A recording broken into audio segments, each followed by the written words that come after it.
Hello, welcome to the EPG Pathshala program in Linguistics. I am Professor Ravinder Gargesh from the Department of Linguistics, University of Delhi. The fourth module in Linguistics and Stylistics is language style. So we will focus on language style. In this module, we will look at the concept of style, whether style is language choice, style is resulting from context sensitivity, and we will also try to see what kinds of styles exist in ordinary language and literary language. And of course, we have to make a distinction between connotation. What is connotation? Now, the objective of this module is to give you an idea about what constitutes style in language, and also provide various varieties of style, kinds of styles. And within the domain of social linguistics and stylistics, it is generally recognized that style is a result of systematic contextualized language choice. So we'll look upon this. What is this contextualized language choice? And also, in passing, we will make a distinction between overt style and covert style in passing. Of course, overt style means when we use linguistic features or style features to identify a person, to identify a group, to identify a speech community, to identify a text. So the language or stylistic features is a marker of that identification of person or dialect or sociolect or text. The function of style is overt. The style serving as an identificatory marker, style functioning as a linguistic fingerprint to identify something is overt style. Function of style is overt.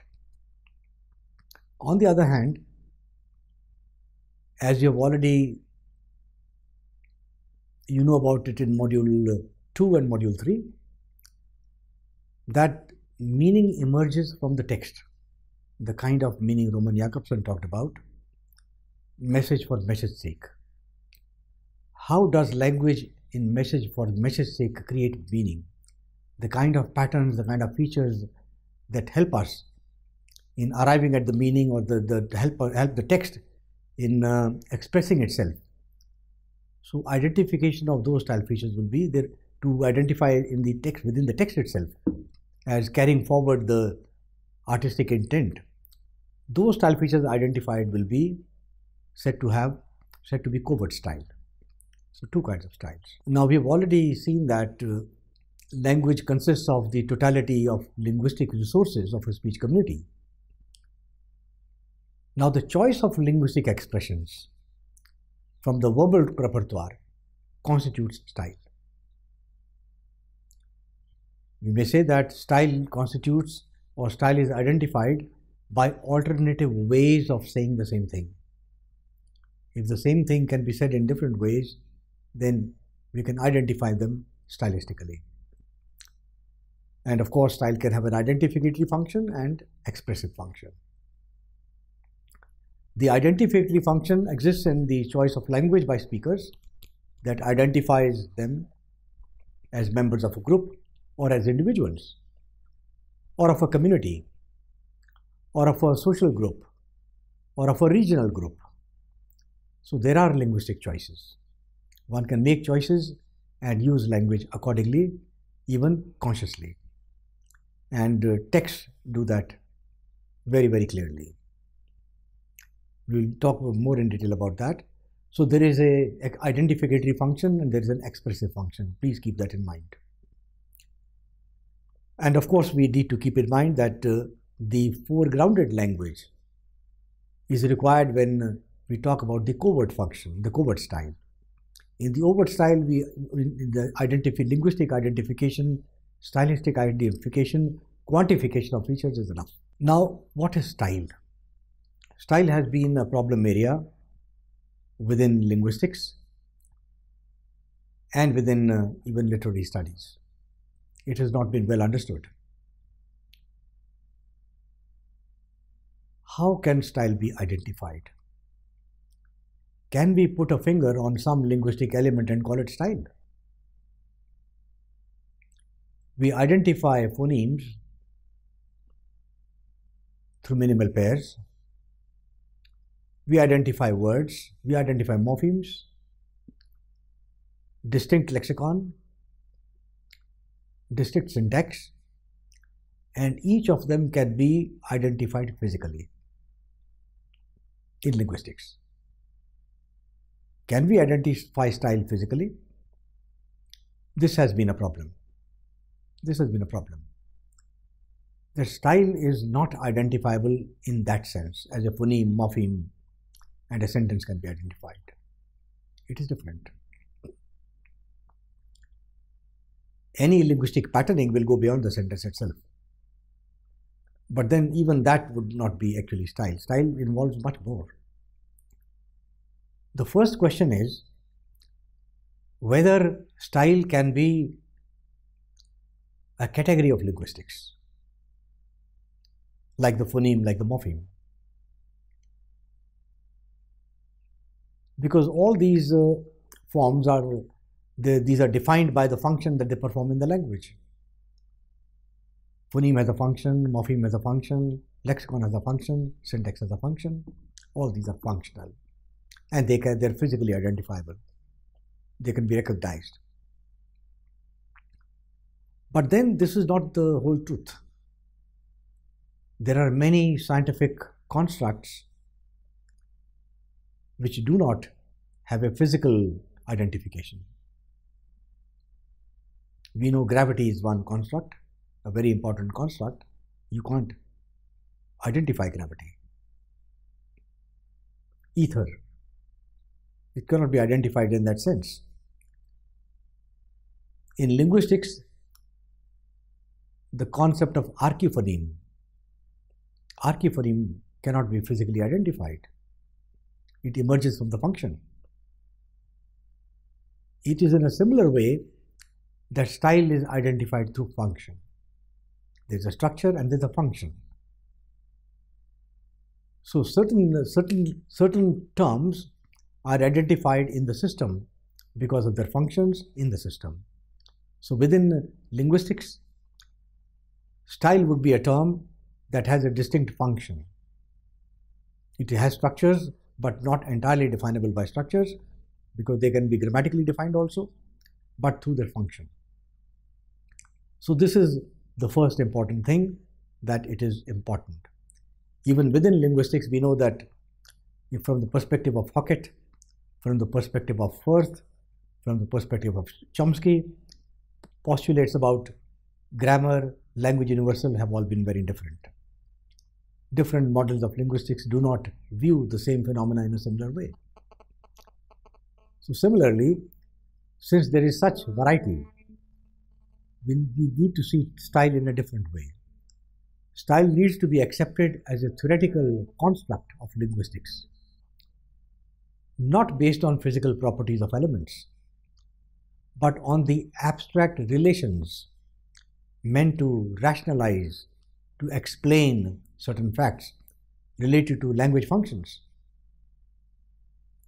There are certain facts which remain unanswerable unless we use style. Riffater, in this context, had made a very important statement. He defined style, he saw style in terms of choice, language choice, alternative ways of saying the same thing. But this choice led to not only choice, which could be identified structurally, but something more. He said style is understood as an emphasis. The emphasis can be expressive, affective, or aesthetic. It is added to the information conveyed by the linguistic structures without alteration of meaning. This means that language choices give us structures, but the structures cannot be explained in terms of emphasis, in terms of affectivity, in sort of aesthetic function. So when we combine these two, the functions and the structure, only then we have style. So it goes beyond grammatical configurations. We need to bring in functions of language. We have another famous scholars, Leach and Geoffrey Leach and Nick Short. They have a very interesting book called Style in Fiction. So they also say that literary stylistics has implicitly or explicitly the goal of explaining the relation between language and artistic function. It is again related to function. So without function, style cannot be defined within linguistics. And if language functions are part of linguistics, style is a construct of linguistics, sure. Now, style as language choice. How do we see style as a part of emanating from choice? We have right at the beginning said, language is a differentiated system. It means that language functions on differences and differences. It is a heterogeneous system. Unlike the grammarians, for whom language is homogeneous, language is uniform. So in a uniform language, you can cut out, you can identify, you can dissect and bring out certain structures and identify them. That is possible. But then that is only the grammatical function. Where is the meaning? You may ask a question, but it may not be a question, it may be a statement. So the grammatical structure may not convey the proper intent, communicative intent. In that sense, we need to look at language functionally, and for looking at language functionally, language is a differentiated system. It's full of variations and variations and variations. We choose out of the variant forms and express ourselves. This is what we are going to talk about in this module. Let us take some examples. Now, in social linguistics, language is full of linguistic variations, and speaker is in control of more than one style of language. The speaker has the ability to choose and then speak. Of course, Lebov says that there are no single style speakers in language. Everyone speaks different, many styles in one, many styles. Even language in society is constituted by many styles. We'll talk about this later. Let's take a simple example, oft-taken example in linguistics. For example, it may be said that there are two ways of negating the sentence. I can eat anything is a sentence, positive. I can eat anything. How to negate this sentence? How can we negate it? Either the verb or the pronoun can be negated. If the verb is negated, we say, I can't eat anything. Use the modal, I can't eat anything. In the case of pronoun, I can eat nothing. So two ways of negating.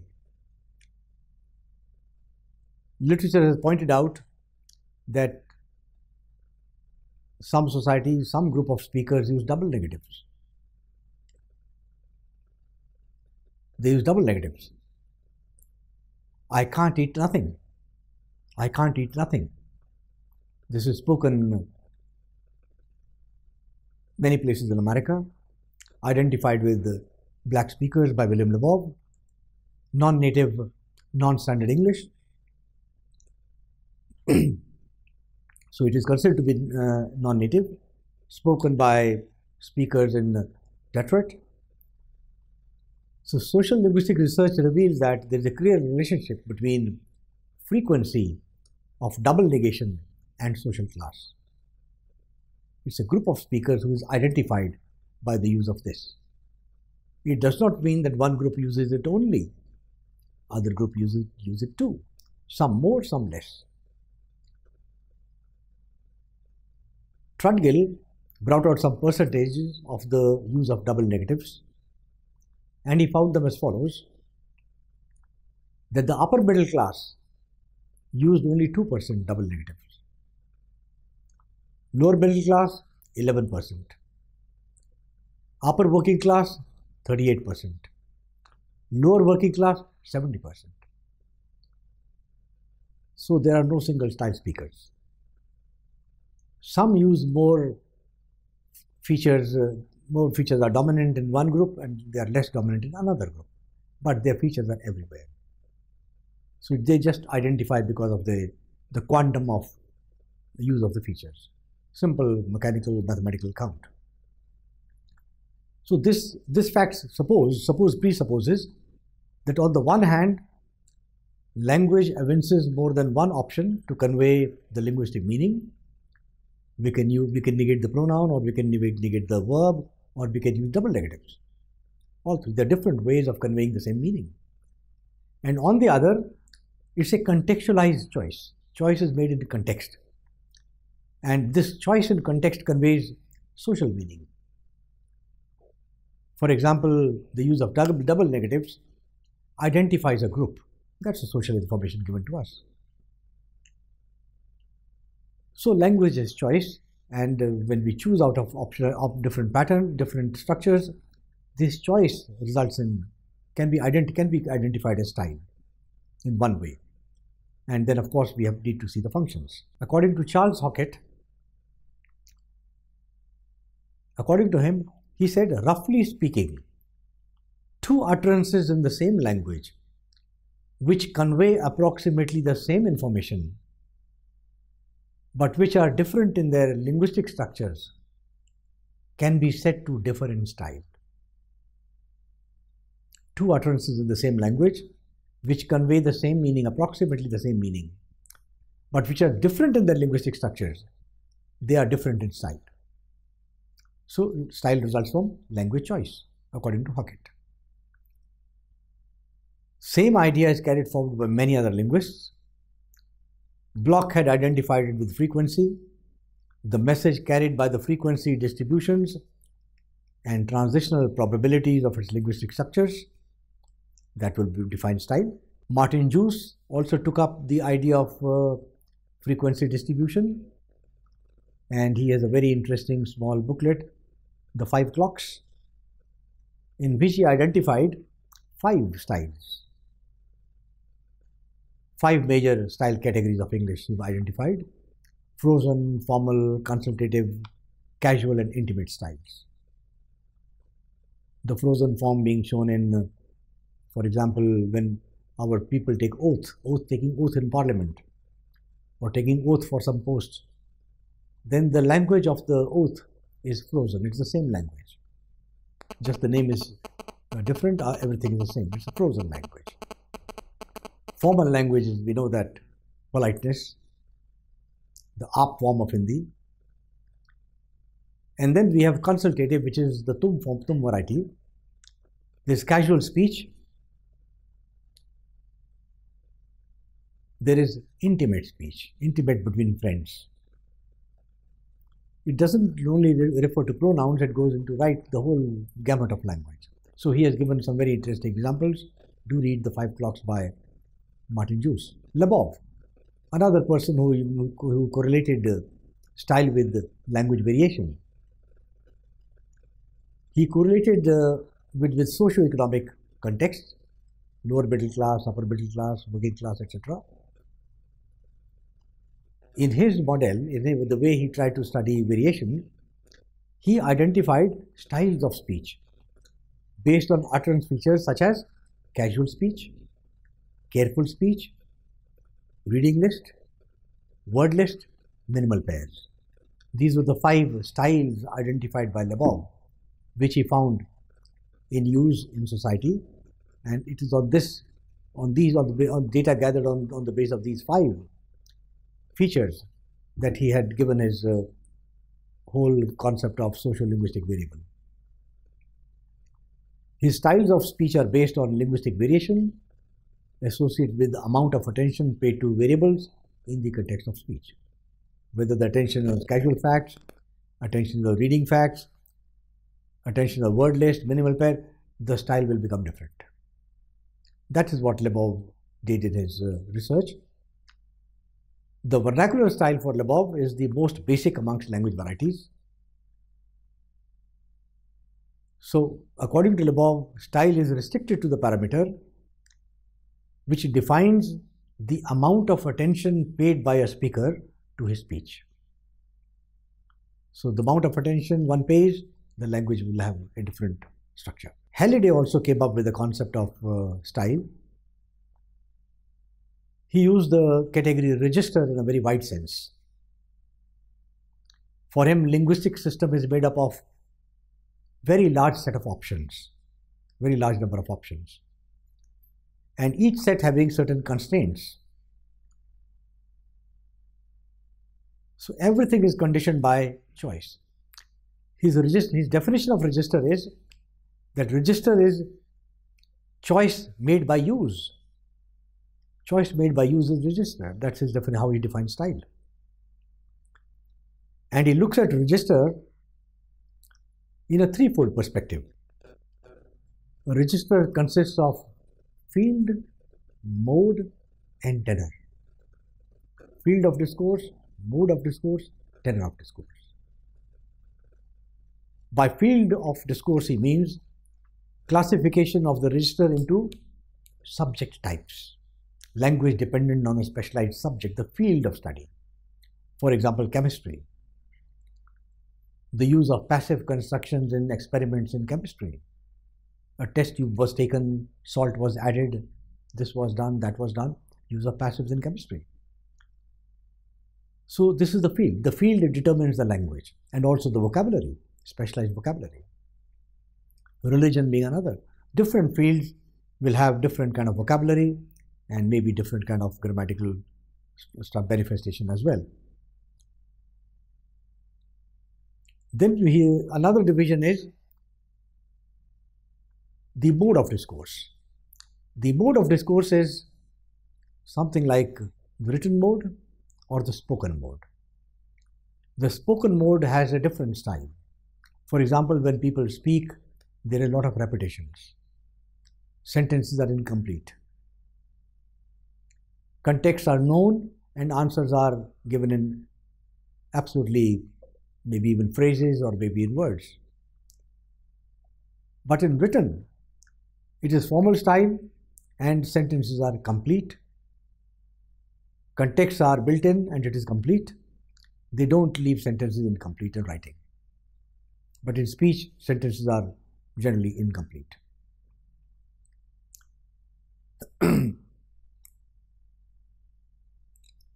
So looking at this, we know that according to Halliday, field and mode. Now there is manner of discourse. Manner of discourse depends upon what is the kind of role between two persons. There may be elder person, there may be a younger person. So one may use the more polite form, the other may use a relatively impolite form or a casual form of speech. Age difference, the speaker, the person who is younger will be more polite and the elder may be less polite. So such differences keep coming up in social categories. When social differences are there between speakers, all these come under manner. So these depend on interpersonal relations. Manner depends upon interpersonal relations. What is the relationship between speakers? And depending upon the interpersonal relations, they will choose use a formal life, formal variety or informal variety, and so on. Now there's another thing. Not only language is choice, but language is a result of context sensitivity. It is the context that gives it greater value to what we choose out of the out of the verbal repertoire that we have.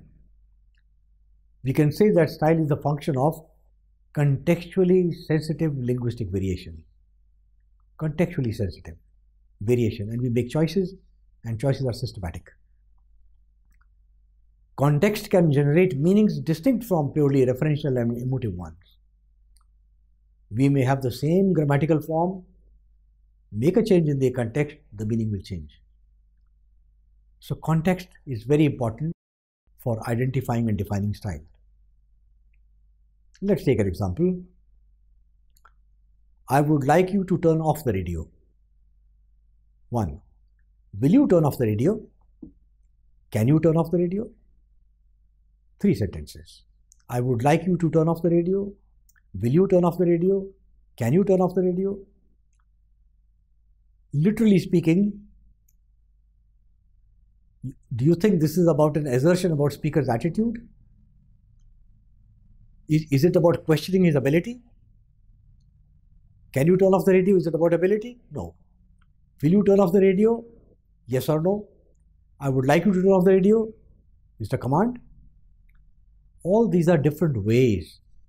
All these are different ways of asking a person to do something.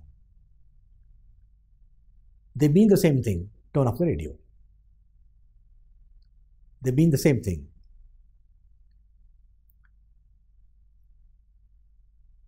But they could mean 2 different things in 2 different contexts.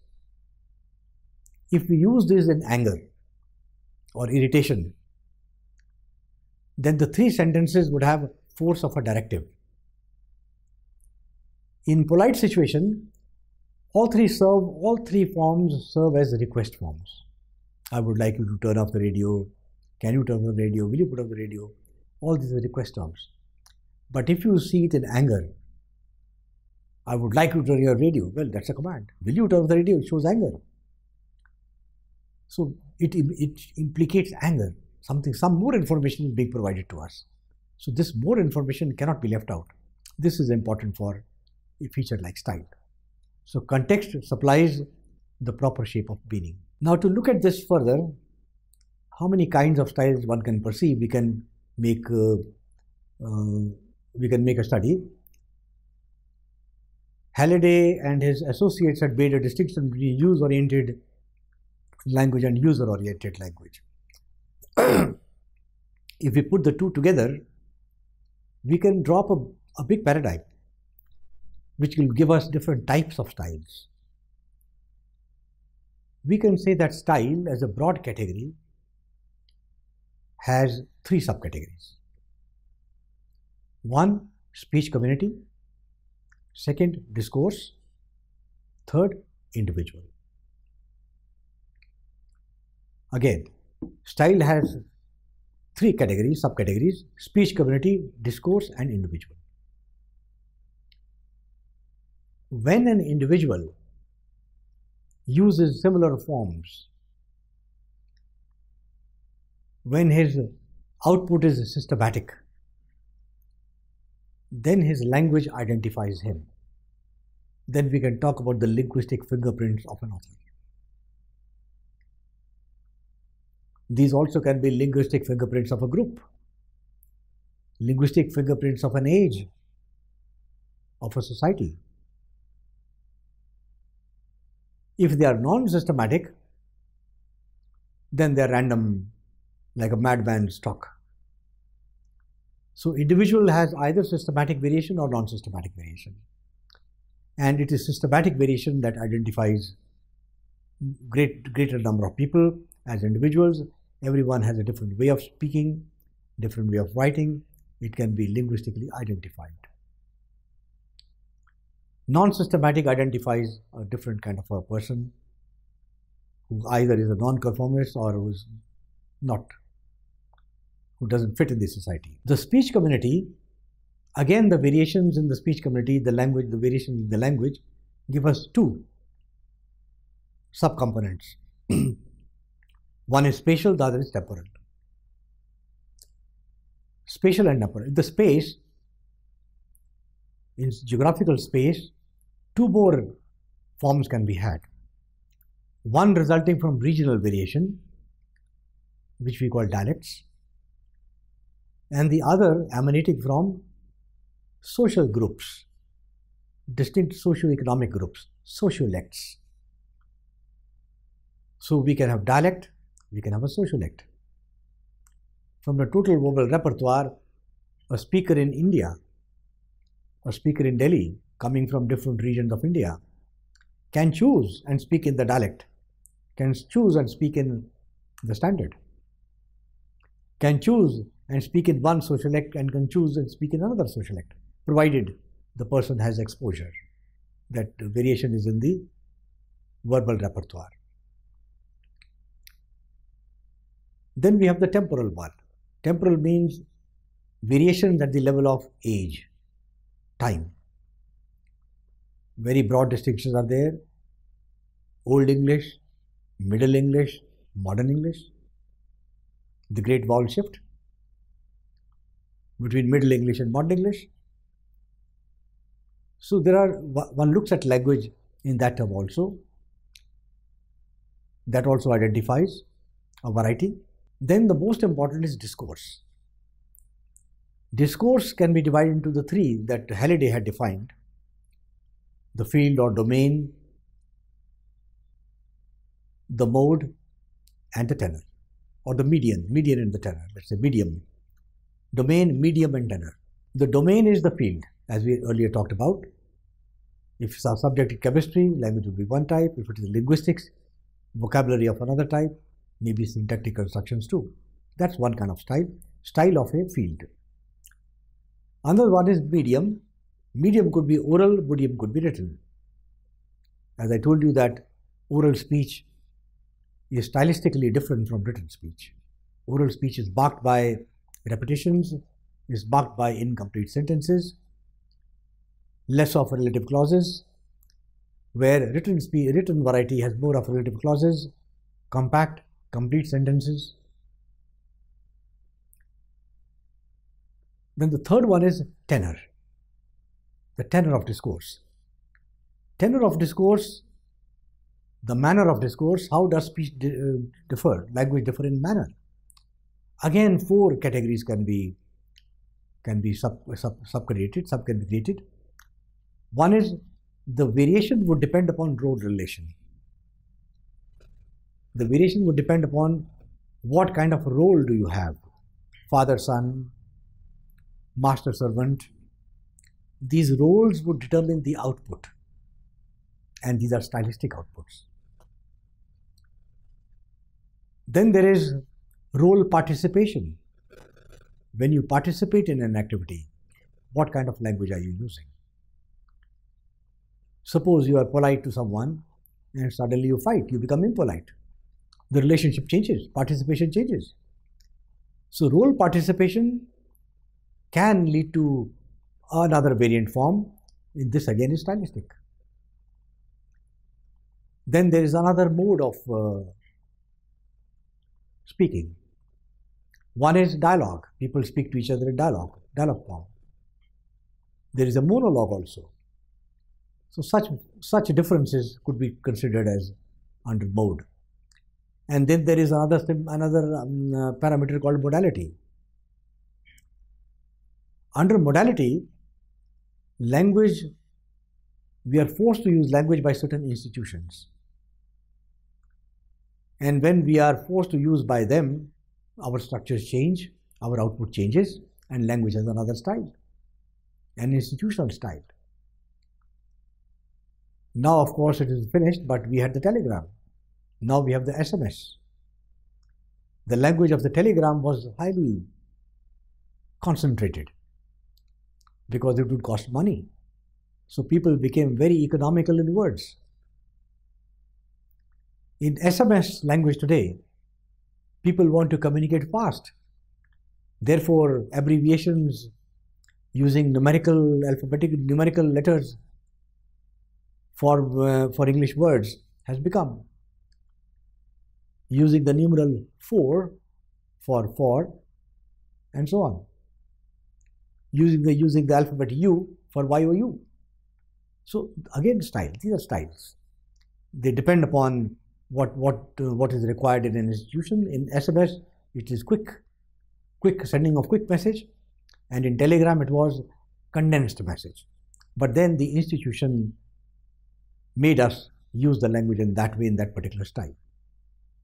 So these are the ways in which styles can be different within a society. Again, to recapitulate, non-systematic style of an individual and systematic styles.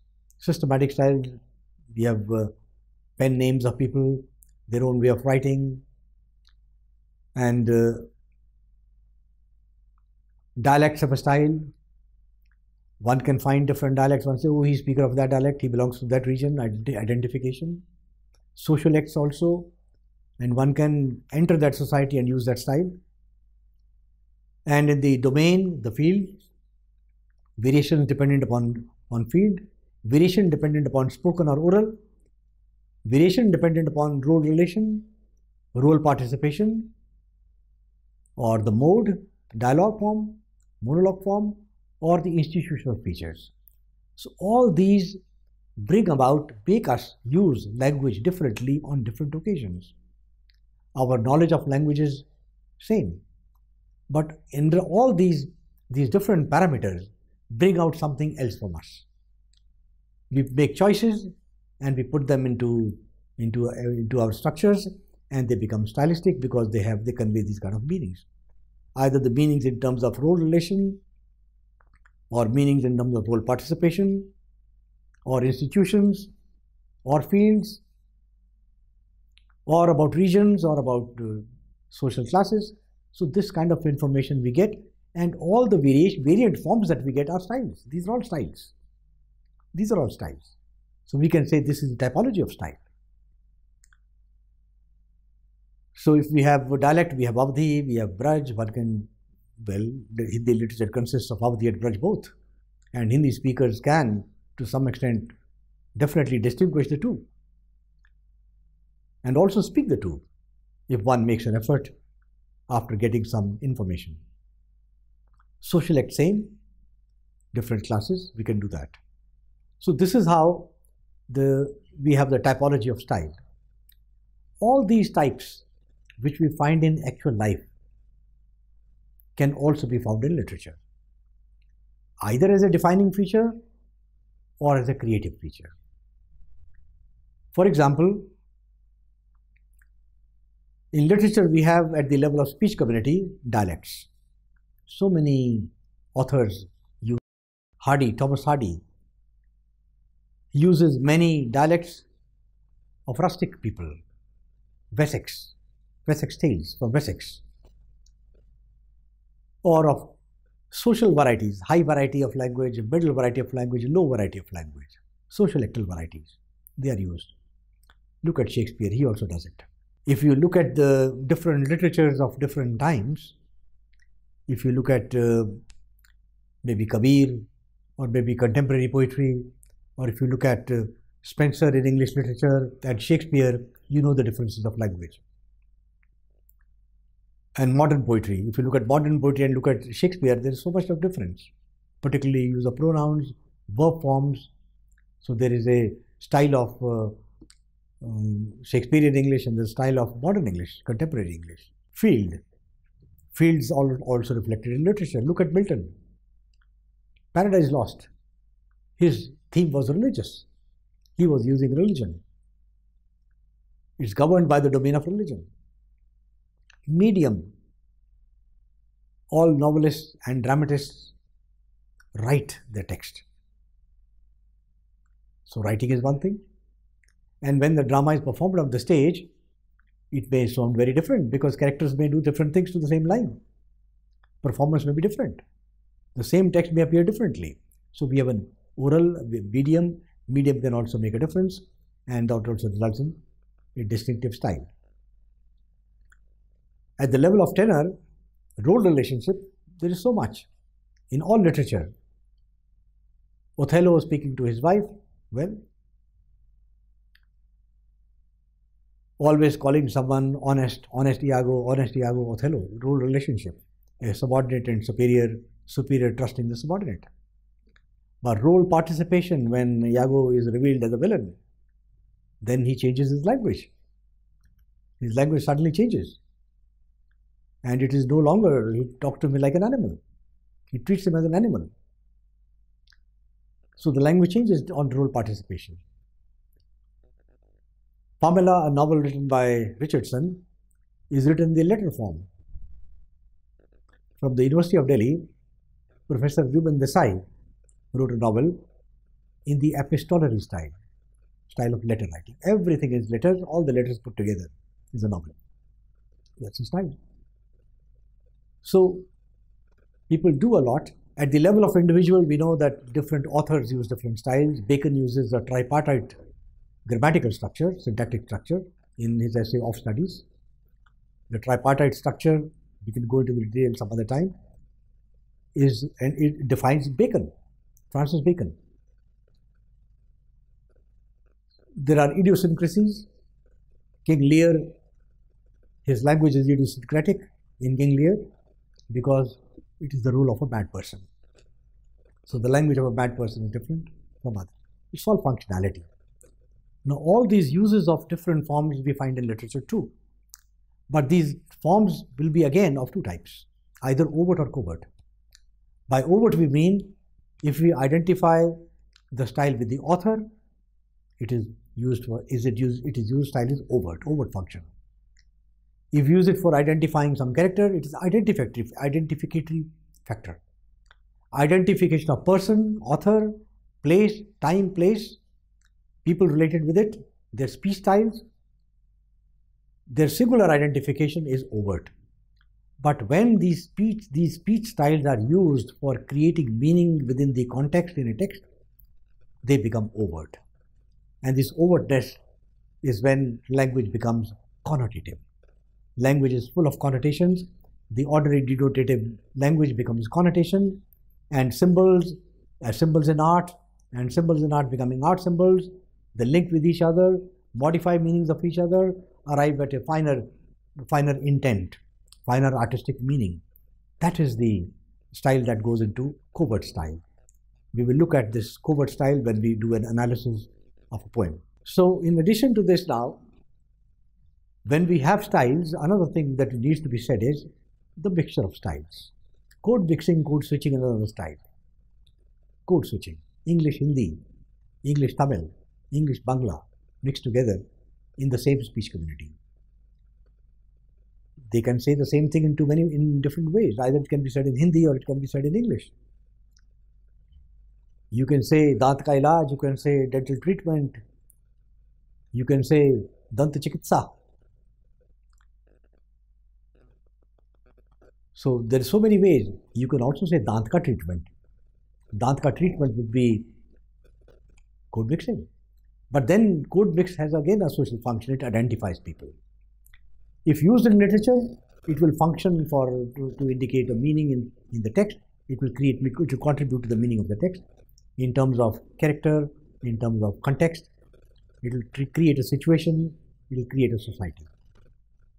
But then this comes through, in literature it comes through connotation.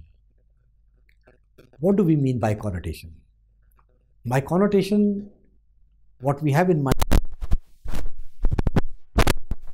Roland Barthes considered connotation as a higher level of signification. Just like in our model in module 3, we had looked at the multi-leveled approach, sentence symbols, symbols in art, art symbols. One level going into another and signifying something else. It was based on Roland Barthes' model, connotation and denotation. According to Roland Barthes, there is a very interesting distinction between connotation and meta-language. Meta-language is the language of science, and connotation we find in poetic language, literary language. For him, both these emerge from the same science system. In Barthes' system of science, his science consists of two inseparable entities. One is expression, E, the other is content. And signification occurs when E and C are joined in a relationship. When they are in relation, then they become a sign. Signification is what the form and the content mean to speaker, to hearers. So they have a function.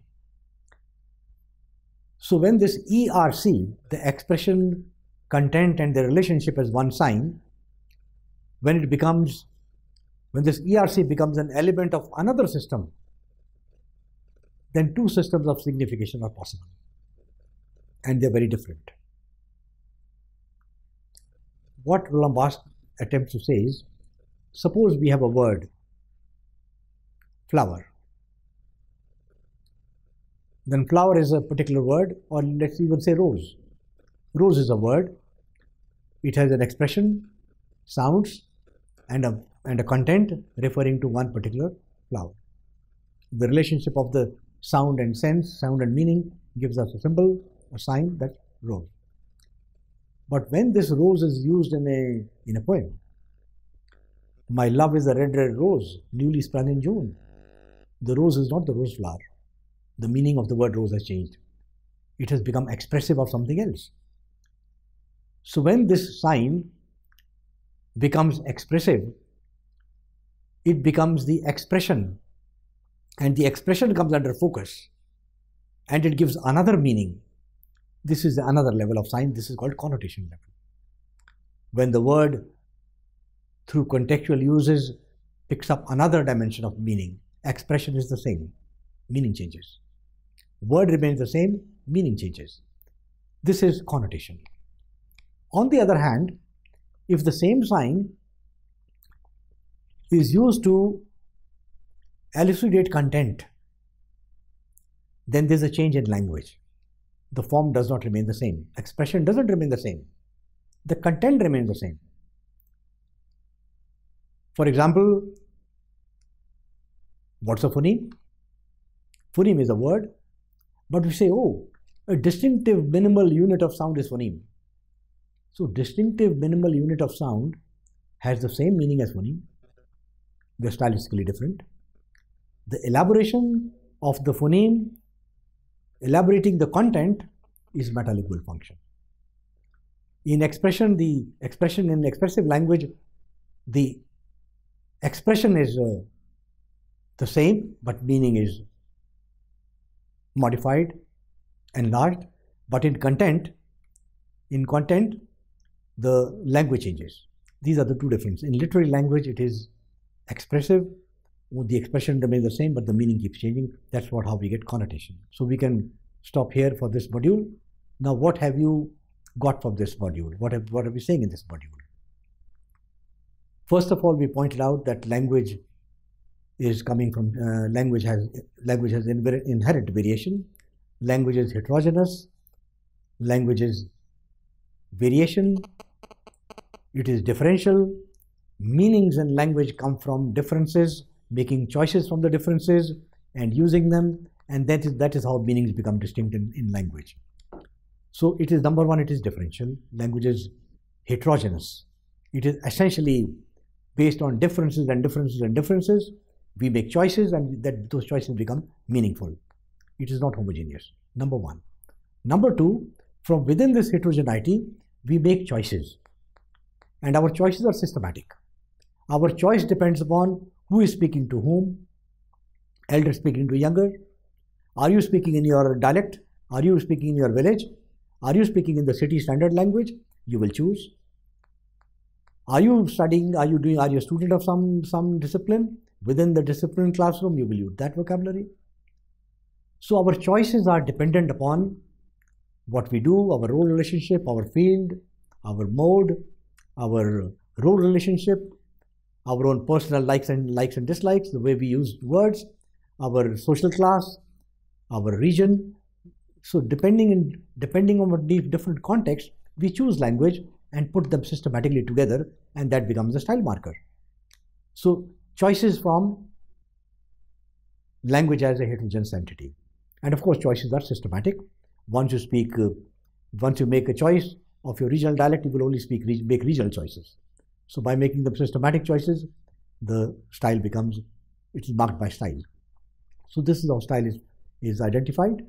And then we also talked about that style must be accepted as a construct in linguistics. A construct based on functions of language, not mere physical identification. Like it's something like ether, it's something like gravity, it's something like archiphoneme, something like that. It's known by structure, but mainly by function. That's necessary.